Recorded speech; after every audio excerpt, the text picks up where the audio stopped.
Bienvenidos a la tercera actualización del COVID-19.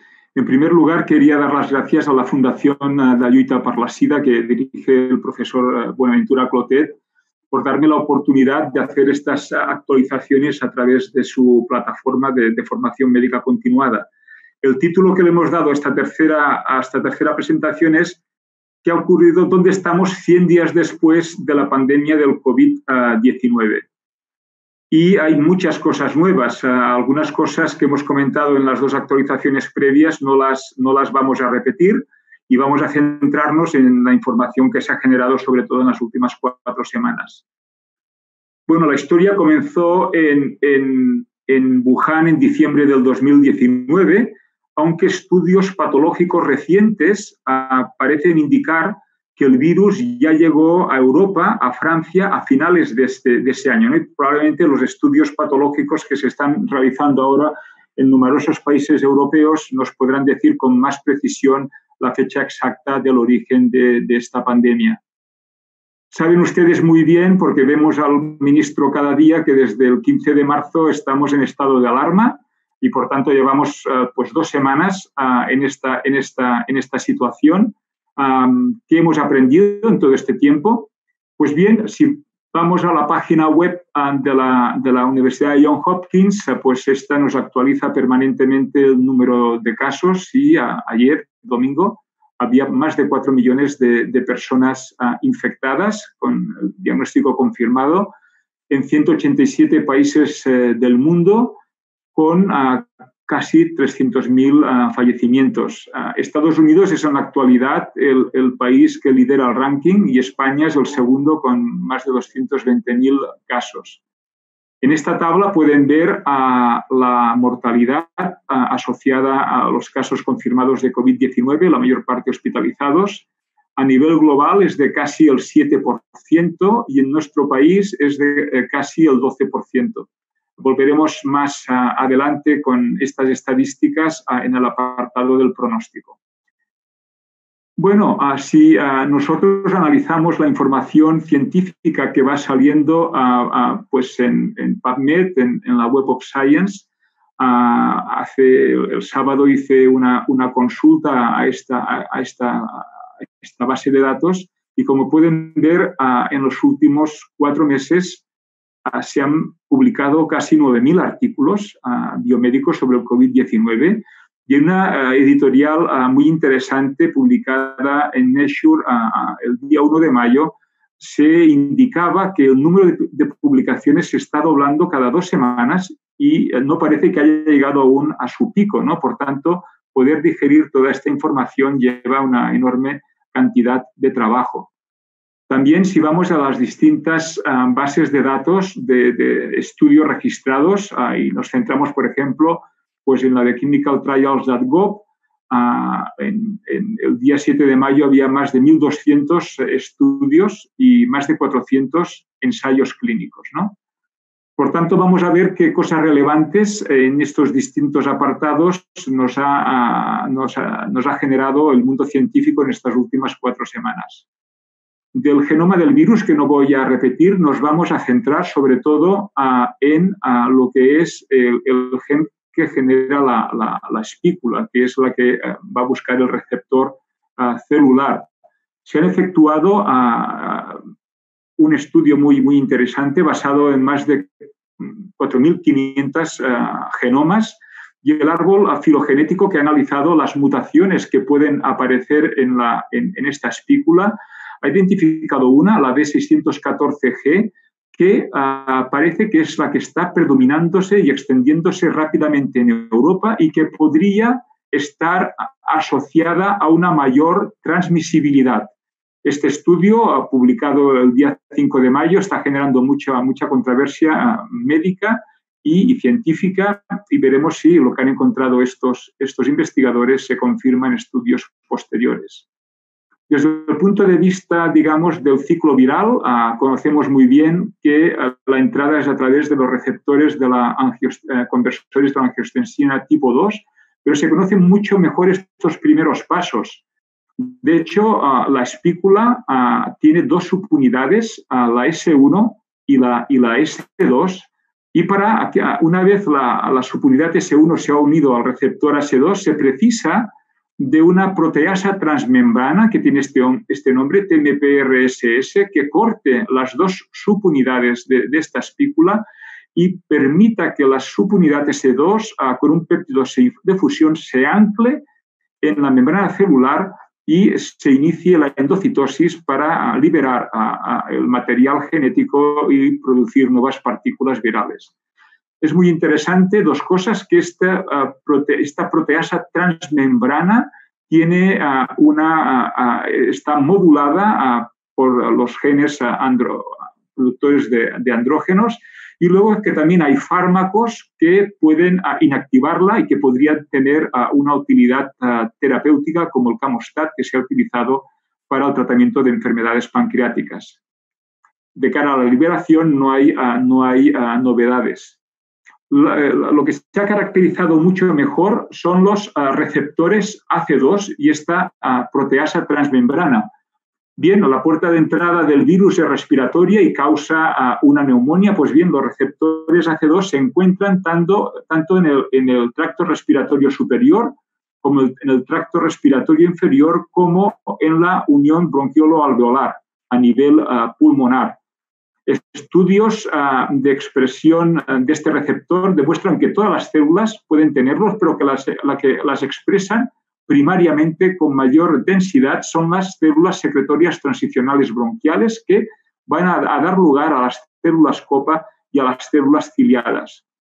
Pero si vemos la proporción de expresión del receptor AC2 en distintas células alveolares, aparte de las ciliadas y las copa, también está en los neumocitos tipo 1, tipo 2, en las células endoteliales, en los fibroblastos, en los monocitos y en los linfocitos T. Y en las células bronquiolares, en todo tipo de células, siendo las que he dicho anteriormente las que las expresan con mayor densidad. Pero aparte del pulmón, curiosamente, si vemos qué órganos humanos expresan ARN mitocondrial que codifica la AC2, vemos que el pulmón no es el que lo expresa con mayor densidad. Aparte, el corazón también lo expresa con mayor densidad que el pulmón, pero sobre todo es el tubo digestivo, los testículos y el tejido adiposo, tres órganos con una gran expresión de AC2 y que puede en parte justificar, en el caso del tubo digestivo, pues la diarrea que tienen estos pacientes. Además, también recientemente se ha visto que en el semen se puede identificar el SARS-CoV-2 por biología molecular, y hay estudios ahora que están analizando si esto, como ocurre con otras enfermedades virales, como por ejemplo el Zika, podría transmitirse por relaciones sexuales. Desde el punto de vista patogenético, se ha caracterizado muy bien toda la patología a nivel pulmonar y toda la citoquina, toda la tormenta de citoquinas que va a originar el síndrome de distrés respiratorio agudo. Lo que se ha caracterizado mejor es el papel, el balance del sistema renina-angiostensina-aldosterona. Se sabe que con la endocitosis de la partícula viral, una vez la espícula se ha unido al receptor AC2 y esta proteasa transmembrana ha ejercido su función, hay una regulación negativa de estos receptores AC2, haciendo que predominen los receptores a la vía AC y la producción de angiostensina tipo 2, que es la que va a originar vasoconstricción, lesión pulmonar aguda y lesión miocárdica. Y de forma indirecta va a facilitar el daño pulmonar que tienen estos pacientes. Por tanto, aprendimos ya desde el inicio que la fase viral es predominante en la primera semana de la infección, para después aparecer una fase inflamatoria, pero ahora tiene mucha relevancia también una fase procoagulante. Si se produce el dímero D, es porque hay un estatus procoagulante que también juega un papel muy importante en la patogenia no solo de la afectación pulmonar, sino de la afectación extrapulmonar. Y como pueden ver en esta diapositiva de una revisión muy reciente del Lancet Rheumatology, pueden ver que como consecuencia de la tormenta de citoquinas proinflamatorias se puede producir en las vénulas y en las arteriolas trombosis hialina y también ruptura vascular y hemorragia que van a empeorar la función pulmonar y favorecer el desarrollo del síndrome de distrés respiratorio agudo de estos pacientes, ¿no? Por tanto, como diana terapéutica, reducir este estatus procoagulante, ya lo veremos más adelante con heparina, es muy importante. Desde el punto de vista de manifestaciones clínicas y diagnóstico, ¿qué tenemos? Pues bien, clínicamente hemos caracterizado mucho mejor el COVID-19. No hay cambios en el periodo de incubación, son 5 días y oscila entre 2 y 14 días. También globalmente no hay cambios. La mayor parte del COVID-19 produce una enfermedad que es leve o moderada, mientras que solamente un 14% y un 5% de pacientes tendrán una enfermedad grave o estarán en situación crítica. Aquí pueden ver la distribución demográfica del COVID-19 en España por edad y sexo. La enfermedad predomina en mujeres en un 56% y en varones en un 43%, y pueden ver que casi el 90% de casos se observa por encima de los 40 años. Estos datos provienen de 232.000 casos confirmados con PCR positiva.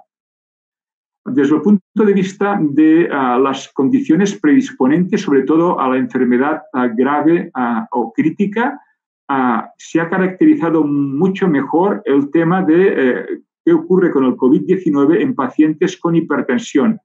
Ya hemos comentado que las sociedades internacionales no recomendaron el cambio de los medicamentos antihipertensivos en estos pacientes. Ahora se ha aclarado esta situación. En esta diapositiva pueden ver los 2 primeros estudios observacionales en pacientes con el COVID-19 que eran hipertensos. Por tanto, todos estos pacientes tenían en común que tenían hipertensión y COVID-19. Y se analizó qué papel tenían los IECA y los ARA2 en la severidad, en la gravedad de la enfermedad y en el pronóstico, en la mortalidad. En este primer estudio, que es unicéntrico, puede verse que el que los pacientes tomaran IECAS o ARA2 no influía ni en la gravedad del COVID ni en la mortalidad. Y en este segundo estudio multicéntrico efectuado en China, puede verse cómo a los pacientes que tomaban IECA y o ARA2 tenían una menor mortalidad que los pacientes con otros medicamentos antihipertensivos, y además este beneficio se manifestaba después de realizar un análisis de propensión. Han salido más estudios al respecto y este es un estudio observacional muy importante que ha incluido casi 9.000 pacientes y que se ha publicado recientemente en el New England Journal of Medicine, y que se han analizado los factores pronósticos de mortalidad hospitalaria. Como pueden ver, hay una serie de factores que aumentan el pronóstico, como es la edad mayor de 65 años, el tener una cardiopatía o una arritmia, la enfermedad pulmonar obstructiva crónica o el ser fumador. Pero los pacientes que reciben IECA tienen una reducción de la mortalidad hospitalaria de casi un 70%. Los que toman ARA2 tienen un efecto neutro porque incluye la unidad, y los pacientes que toman estatinas también tienen una menor mortalidad. Este es un estudio muy importante que ha caracterizado muy bien los factores pronósticos de mortalidad hospitalaria. Respecto a los síntomas que tienen los pacientes con COVID-19, el CDC americano ha añadido 6 síntomas adicionales a la clínica típica similar a la gripe que tienen estos pacientes. Aparte de la tos no productiva, la fiebre y la disnea, ha indicado que es característico del COVID-19 el que tengan escalofríos, el que tengan tiritona con escalofríos, dolor muscular, cefalea y dolor de garganta. Y además es muy típico la presencia de alteraciones de la pérdida del olfato y del gusto. La mayor parte de pacientes se recuperarán de forma espontánea, pero un 20% tendrán complicaciones, que son las que veremos a continuación. Y con respecto a niños, globalmente hay muchos estudios y hay metaanálisis que la enfermedad es mucho más leve que en los adultos, pero en las últimas semanas se están describiendo casos inusuales de un shock hiperinflamatorio similar a la enfermedad de Kawasaki, que se está ahora tratando de caracterizar mucho mejor. ¿Qué manifestaciones, qué complicaciones extrapulmonares tienen los pacientes con COVID-19? Pues un grupo muy importante son las cardiovasculares. Estos pacientes pueden desarrollar miocarditis aguda, lesión miocárdica, infarto de miocardio, fallo cardíaco, arritmias y enfermedad tromboembólica. A nivel neurológico pueden tener trombosis y pueden desarrollar un síndrome de Guillain-Barré. A nivel digestivo, hepatitis, aparte de la diarrea, y luego puede haber afectación renal aguda y manifestaciones cutáneas. La afectación cardiovascular realmente es muy importante. En este estudio realizado en el Instituto del Mont Sinaí, liderado por el doctor Fuster, en el que se incluyeron casi 3.000 pacientes y se analizó qué ocurría con los niveles de troponina en las primeras 24 horas, la troponina como marcador de daño miocárdico, se observó que el 40% tenían niveles altos, que estos niveles eran más altos en aquellos que tenían una cardiopatía predisponente y que el tener niveles un poco elevados o elevados se acompañaba de 2 y 3 veces mayor probabilidad de mortalidad hospitalaria, ¿no? Por tanto, la troponina es un marcador muy potente de daño miocárdico y como factor pronóstico. También se han caracterizado mejor las lesiones cutáneas, y este es un estudio español publicado en el British Journal of Dermatology, incluyendo más de 400 casos que han caracterizado estas lesiones fundamentalmente en 5 categorías. Unas son lesiones en las partes acras eritematosas con vesículas y pústulas. Luego puede aparecer una erupción vesicular, lesiones urticariformes, erupciones maculopapulares y luego lívidos reticulares o necrosis asociadas sobre todo a la trombosis microvascular. Desde el punto de vista de cuándo aparecen estas lesiones, las erupciones vesiculares aparecen precozmente, mientras que las lesiones de partes acras eritematosas con vesículas o pústulas aparecen en las fases más tardías de esta infección. Numerosos estudios confirman que el TAC torácico es más sensible que la radiografía de tórax y tiene un papel muy relevante en la actualidad la utilización de la ecografía pulmonar, que puede caracterizar muy bien estas lesiones, que los ecógrafos pueden ser portátiles y pueden ser muy útiles para el manejo de estos pacientes a nivel ambulatorio y para decidir si el paciente tiene que acudir o no al hospital. Aquí pueden ver un ejemplo del Hospital Clínico de Barcelona, un paciente que tenía estos pequeños infiltrados en el pulmón derecho y que 3 días después estos infiltrados, envitios desustrados y parcheados, eran bilaterales, con insuficiencia respiratoria aguda, requirió intubación y ventilación mecánica, pero afortunadamente el paciente sobrevivió. Cambios en el diagnóstico virológico. Hay fundamentalmente 3 grupos de PCR a tiempo real. Todos tienen una sensibilidad del 70 a 80% y hay diagnósticos rápidos que se pueden realizar en 15 minutos, tanto por detección de antígenos virales como de anticuerpos, por inmunocromatografía. La detección de antígenos virales tiene una sensibilidad baja, aunque una especificidad y un valor predictivo positivo muy alto, y la detección de anticuerpos pues, se detectan a partir de los 7 días de la infección y tiene una especificidad también muy elevada. Y combinada con la detección del material genético puede permitir el diagnóstico de más del 95% de los pacientes. Recuerden, esta diapositiva ya la he repetido en las 2 anteriores presentaciones, que la carga viral es más elevada justo al inicio de la enfermedad y justo antes del periodo sintomático. De ahí la elevada transmisibilidad de pacientes que se desconocen, que se encuentran bien, que se desconocen infectados y que no utilizan las medidas de prevención. Y después que el virus se puede eliminar hasta 10-14 días después en enfermedad leve moderada y más de 2 semanas en pacientes con enfermedad grave o críticos. Este es un diagrama de las guías del Ministerio de Sanidad español, que es muy interesante. Pueden ver en la parte superior los distintos métodos diagnósticos y en la parte inferior el riesgo de transmisión, siendo la transmisión alta el color rojo y moderada o baja en color naranja y no transmisión en color verde. Como pueden ver, el día 0 es el día de inicio de los síntomas. La PCR se detecta hasta 4 o 5 días antes. Es decir, son pacientes asintomáticos que pueden transmitir. Los anticuerpos aparecen a partir del 4 o 5 días, las IgMs a partir del día 7 y las IgGs a partir del 10-11 días.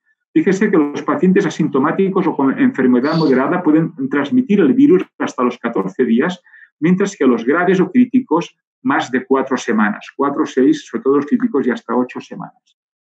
Es importante también un estudio que ha salido publicado hace pocos días, en donde realizar el diagnóstico genético del SARS-CoV-2 en saliva es tan sensible como hacerlo en los frotis nasofaringios y mucho más cómodo.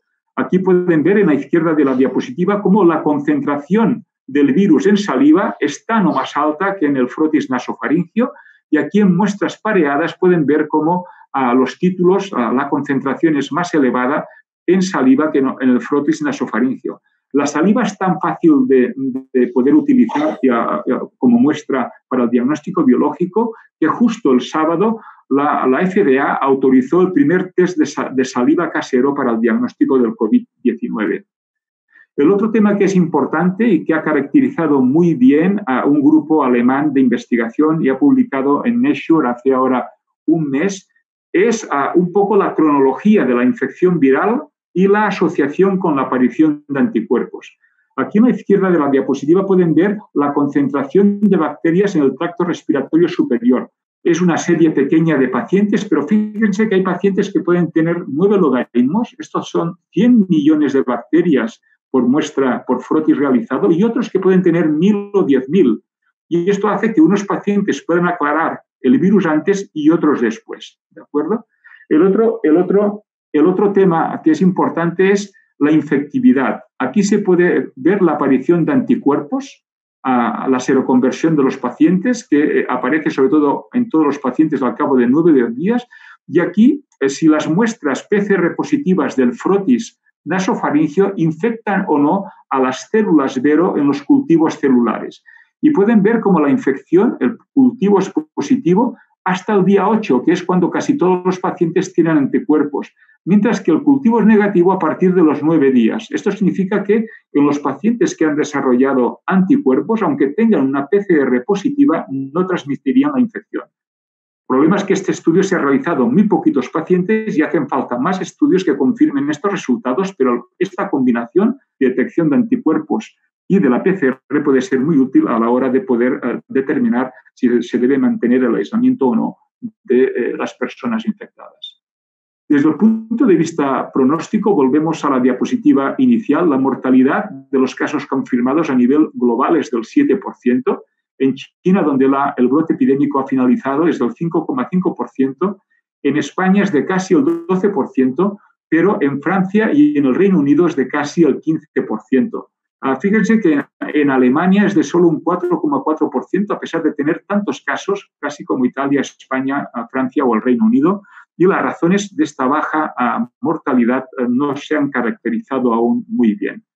Este es también un diagrama clásico que se mantiene en la actualidad: 80% enfermedad moderada o leve, a 14% grave, 5% pacientes críticos.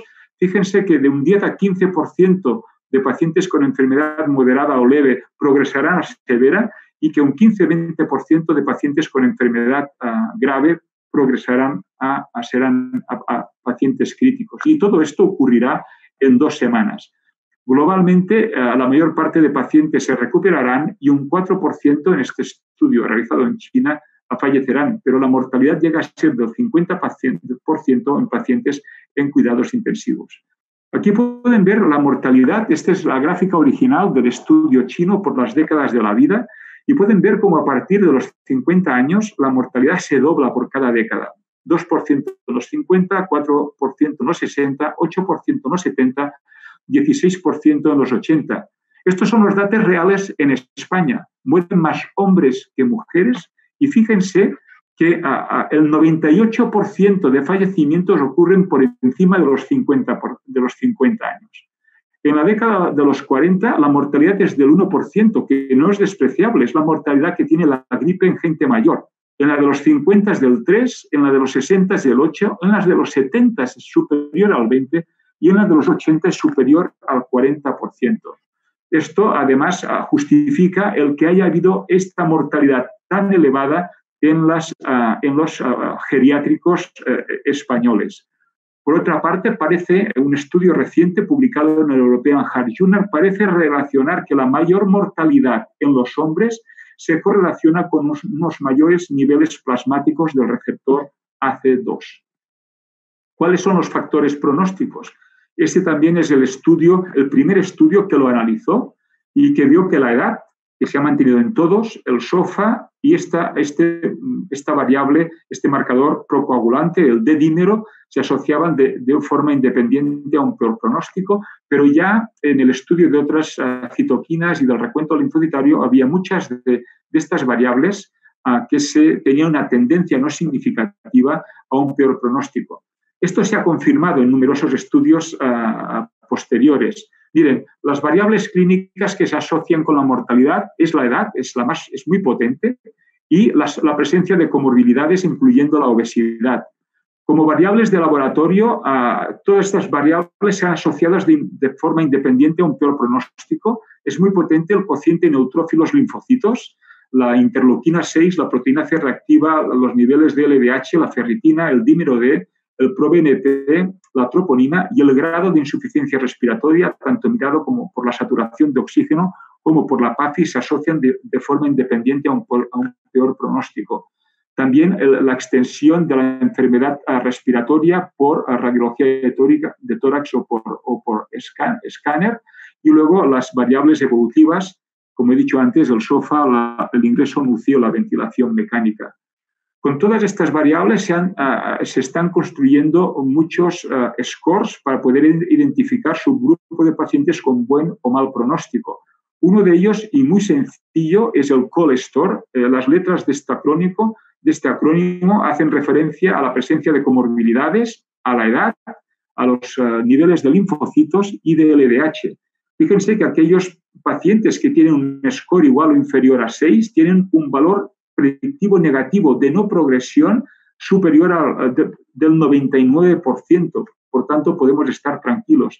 Mientras que los que tienen 9 o más puntos tienen un valor predictivo positivo de progresión del 78% y nos deben preocupar.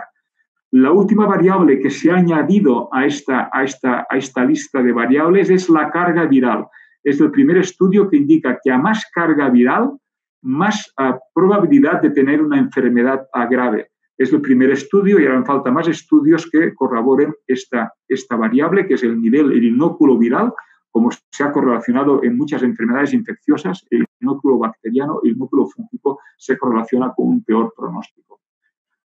Respecto a la mortalidad en UCI, este es uno de los primeros estudios publicado en el New England. La mortalidad en Seattle de los pacientes ingresados en UCI fue del 5%, pero fíjense que en New York es del 80%, en Wuhan del 60%, en los hospitales, las UCIs de Lombardía, en Italia del 26%. Estos son pacientes ingresados en UCI. Si añadimos la ventilación mecánica, estas tasas de mortalidad aumentan, ¿no? Y el tratamiento lo que persigue es que estos pacientes no requieran ingreso en UCI por el síndrome de distrés respiratorio agudo que desarrollan. En el apartado de tratamiento nos han inundado un tsunami de publicaciones que son muy difíciles de analizar. Recuerden la patogenia, carga viral muy elevada al principio, respuesta cascada de citoquinas proinflamatorias y la fase procoagulante. Bien, tenemos que dar antivirales, tenemos que dar antiinflamatorios y, muy importante, hemos aprendido que debemos dar heparina de bajo peso molecular a dosis profilácticas para evitar la trombosis y el riesgo de tromboembolismo pulmonar que puede matar a estos pacientes, ¿no? Por tanto, las dianas terapéuticas son 3: antivirales, antiinflamatorios y anticoagulantes. Este es el ciclo del virus, que ya lo conocen ustedes muy bien. Aquí tenemos las drogas que hemos utilizado con más frecuencia y todas las que hay. No voy a entrar en detalle. Fíjense, este es el consumo de estos medicamentos en Cataluña en estos últimos 2 meses. Se han prescrito miles de cajas de hidroxicloroquina. En el pico de la enfermedad, que fue la última semana de marzo, más de 10.000 envases de hidroxicloroquina, más de 6.000 envases de tocilizumab, más de 1.600 envases de Caletra y también Remdesivir por vía compasiva o a través de ensayos clínicos. Y también esta gráfica es muy ilustrativa de cómo la epidemia, con el estado de alarma y con las medidas de confinamiento y y aislamiento social se ha ido controlando, porque en la última semana, la primera semana de mayo, casi no ha habido dispensación de estos medicamentos. Por tanto, hemos tenido fe y esperanza en que estos medicamentos funcionaran en base a su actividad in vitro, a los pocos estudios observacionales que habían en SARS-CoV-2 y en MERS, pero hemos tenido con las publicaciones muchas decepciones, ¿no? Y voy a tratar de contarles los datos objetivos que hemos podido analizar. Miren, este estudio, que ha sido muy criticado porque metodológicamente era incorrecto, pues nos abrió los ojos, ¿no? La hidroxicloroquina, en la proporción de pacientes que al día 7 tenían una carga viral negativa, era muy potente. Reducían un 70% a los frotis positivos al día 6, mientras que en un grupo control esto solo ocurría en un 12% de los casos. Y además, aquellos pacientes que recibieron acitromicina, pues todos negativizaron la carga viral en los frotis nasofaringeos antes del día 6. Y los que solo recibieron hidroxicloroquina, pues lo hicieron en un 57% de los casos. Y he dicho, este estudio ha tenido muchas limitaciones metodológicas y no es un estudio, digamos, desde un punto de vista científico fiable. Aquí hay lo que ha salido posteriormente. Miren, en rojo están los resultados del grupo de Marsella. La primera fila son los datos del estudio previo. Hidroxicloroquina, 57% de cargas virales negativas, la combinación 100% y no tratamiento un 12%. Bien, en un estudio posterior, con otros 80 pacientes, el grupo de Didier Raoult observó unos datos buenos también con hidroxicloroquina, acitromicina, 83% de viremia negativa, pero esto no lo observó en Francia Jean-Michel Molina, solo un 20% de pacientes negativizaron la viremia rinofaringea al cabo de 7 días de tratamiento, y en los dos ensayos clínicos con hidroxicloroquina versus standard of care, fíjense que la proporción de pacientes con carga viral negativa es la misma cuando tomaron hidroxicloroquina que cuando no lo tomaron, ¿no? Por tanto, los resultados son un poco decepcionantes. Lo mismo ha ocurrido con lopinavir y ritonavir. En un ensayo clínico chino pueden ver que la reducción y la proporción de pacientes con carga viral en tracto respiratorio negativa es la misma con lopinavir y ritonavir que en el grupo control. Y lo mismo ha ocurrido con remdesivir y, en este caso, el grupo control. Tanto en tracto respiratorio superior como inferior, la proporción de pacientes con carga viral positiva o la reducción de la carga viral es la misma, ¿no? Por tanto, la actividad antiviral de estos tres productos estrella ha sido bastante decepcionante. ¿Qué datos tenemos de eficacia clínica? Recuerden que la hidroxicloroquina además tiene una eficacia inmunomoduladora. Bien, hay 4 ensayos clínicos con pocos pacientes. El primero, con respecto al standard of care, no demuestra beneficio. El segundo, hay una mejoría clínica significativa. En el tercero, tampoco hay ningún beneficio clínico. Y el cuarto, además, empeora. El grupo de pacientes con hidroxicloroquina tiene más riesgo de empeorar.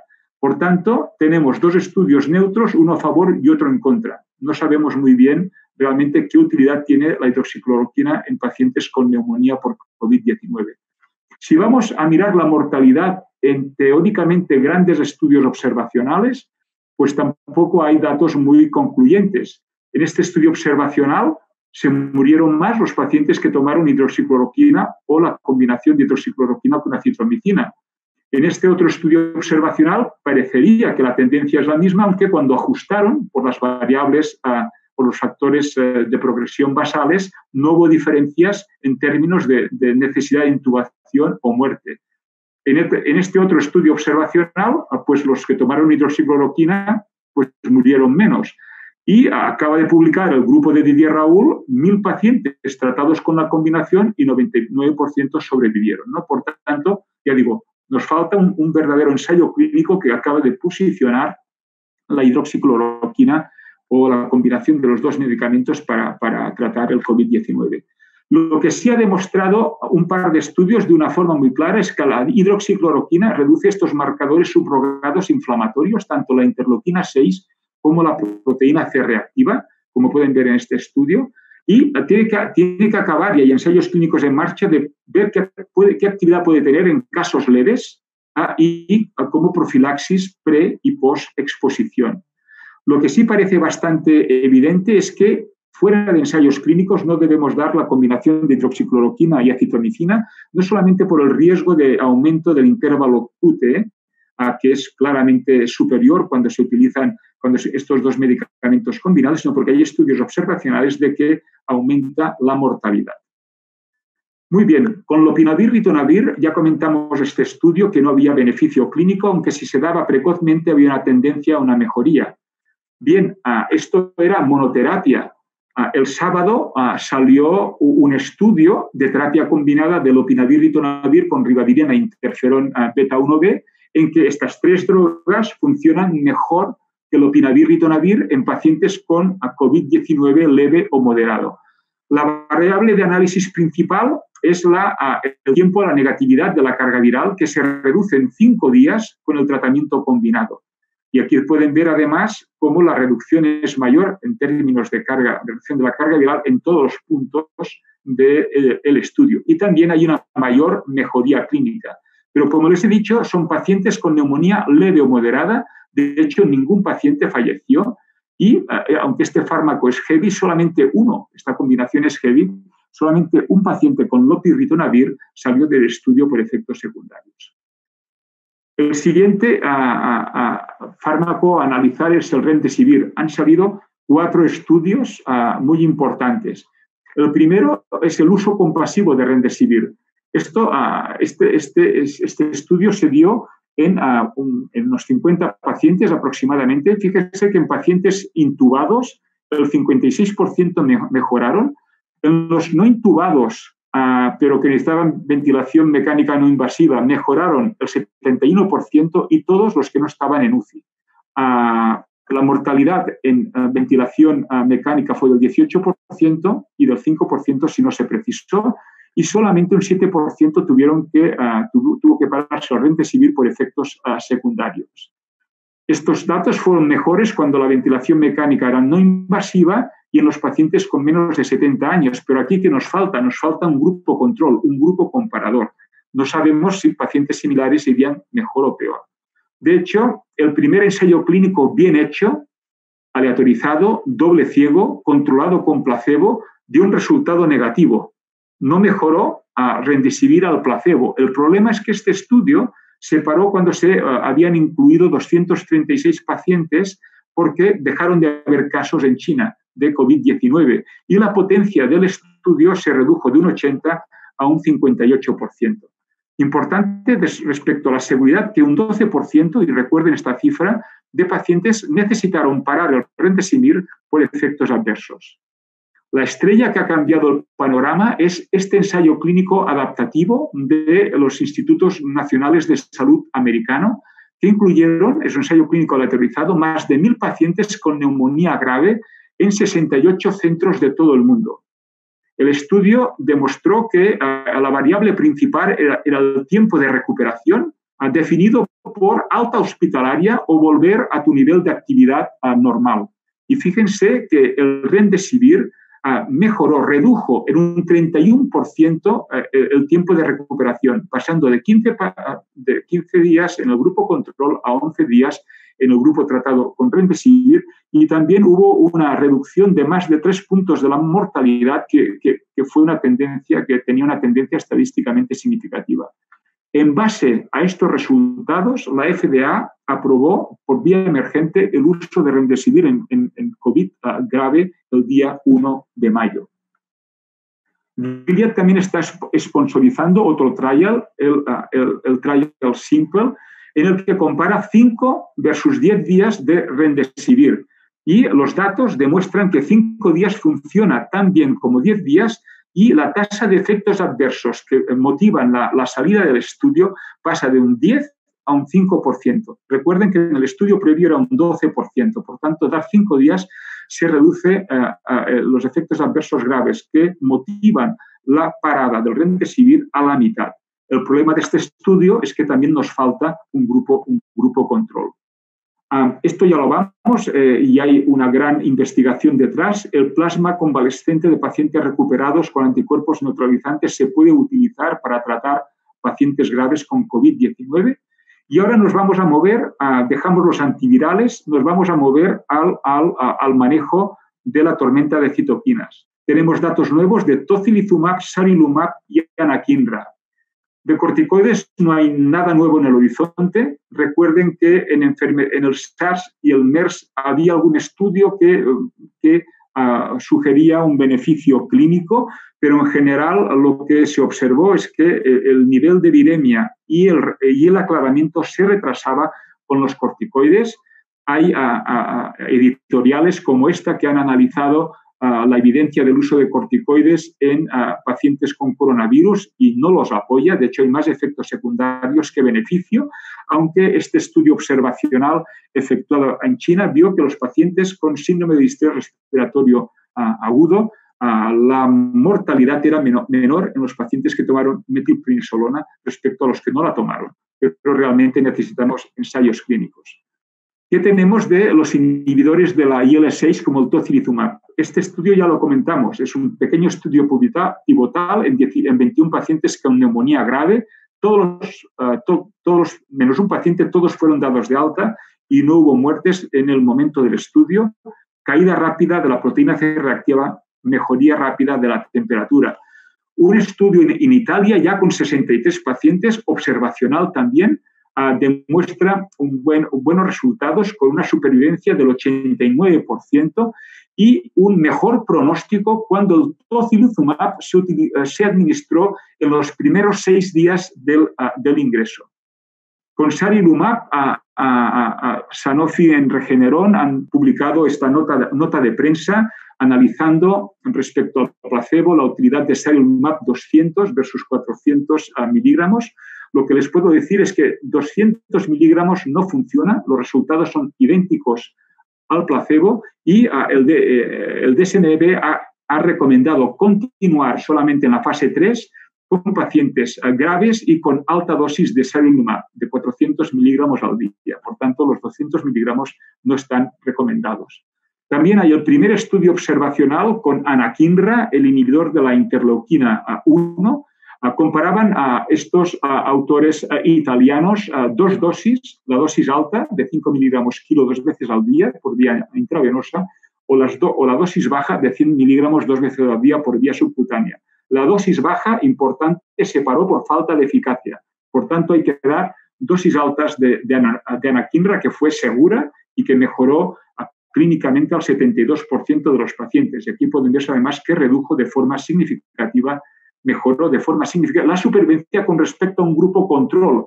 Ninguno de estos ensayos con IL-6 y con IL-1, con inhibidores de estas dos citocinas, son ensayos clínicos aleatorizados, están utilizando controles históricos. Por tanto, es necesario que aparezcan pronto estos ensayos clínicos para confirmar estos, digamos, en teoría, resultados preliminares positivos. Y luego, importante, hay estudios también en marcha, la anticoagulación. Ya hemos dicho que hay que dar a todos los pacientes heparina de bajo peso molecular profiláctica para evitar la trombosis. Hay estudios que sugieren que además hay que prolongar la posalta. Pues bien, en el paciente hospitalizado y sobre todo en el paciente ingresado en UCI, este estudio del grupo del doctor Fuster, de Valentín Fuster, del Mont Sinaí, demuestra que el paciente hospitalizado en la UCI con ventilación mecánica, la anticoagulación terapéutica mejora la supervivencia, ¿no? Por todo lo que hemos comentado de esta fase procoagulante tan importante. Por tanto, si tuviéramos que decir cómo tratar a nuestros pacientes a día 10 de mayo, pues diríamos, démosle remdesivir y valoremos si podemos dar además combinado con hidroxicloroquina o lopirrito. Y desde luego, para evitar este síndrome del distrés respiratorio agudo, pues daríamos inhibidores de la IL-6 o de la IL-1 y si el paciente tiene un ARS, pues daríamos corticoides. De la prevención no les voy a cansar más, llevamos creo que más de 40 minutos, pero ya ven que ha habido muchas novedades en este último mes. Decir que si van a la página web de la OMS, nos indica que ya hay 8 candidatos a vacuna del SARS-CoV-2 en evaluación y hay 102 candidatos en evaluación preclínica. Aquí pueden ver todas las compañías farmacéuticas, todas las instituciones académicas que están desarrollando estos candidatos, pero también hay muchísimos más investigadores básicos en el mundo académico, incluyendo varios grupos españoles muy potentes que están trabajando muy duro para encontrar una vacuna realmente eficaz para prevenir el SARS-CoV-2. Nos han dicho que en 18 meses tendremos esta vacuna. La realidad, si miramos a las historias previas de la vacuna en general, desde que se comienzan los ensayos preclínicos hasta que se comercializa, pasa una década. Ojalá estas previsiones se cumplan, pero a mí me parece que 18 meses es muy poco tiempo. Y ya para acabar, ¿qué mensajes les recordaría? Pues bueno, que el SARS-CoV-2 causa una infección respiratoria grave en un 20% de los casos, fundamentalmente en pacientes mayores con comorbilidades, y que las manifestaciones extrapulmonares son cada vez más frecuentes y graves. Que la mortalidad global en pacientes hospitalizados es elevada, es del 10%, y que hasta ahora la actividad antiviral de los fármacos que hemos utilizado con mayor frecuencia, la hidroxicloroquina, el Kaletra o el Remdesivir, es muy pobre, y que el Remdesivir ha sido el primer antiviral que en un ensayo clínico, como Dios manda, ha demostrado un beneficio clínico y es el que ha sido aprobado por la FDA para el tratamiento de la neumonía grave. Que los resultados que ya van apareciendo de estudios observacionales, no de ensayos clínicos aleatorizados con inhibidores de la IL-1 y IL-6 son muy prometedores, pero tenemos que tener estos trials aleatorizados para demostrar su eficacia y seguridad. Y que los estudios de vacuna pues realmente ya han comenzado. Y nada, acabar dando las gracias a todas estas personas que o me han cedido diapositivas o me han dado ideas y sugerencias o me han ayudado a recoger la bibliografía. Y como siempre, pues dedicar esta presentación a todo el personal sanitario que ha estado en primera línea y a todos nuestros pacientes y a sus familias. Muchas gracias por su atención. Siento si he tardado demasiado, pero espero que toda esta información les haya sido de mucha utilidad. Y quizás dentro de un mes hagamos otra actualización, pero realmente lleva muchísimo trabajo. Gracias por su atención.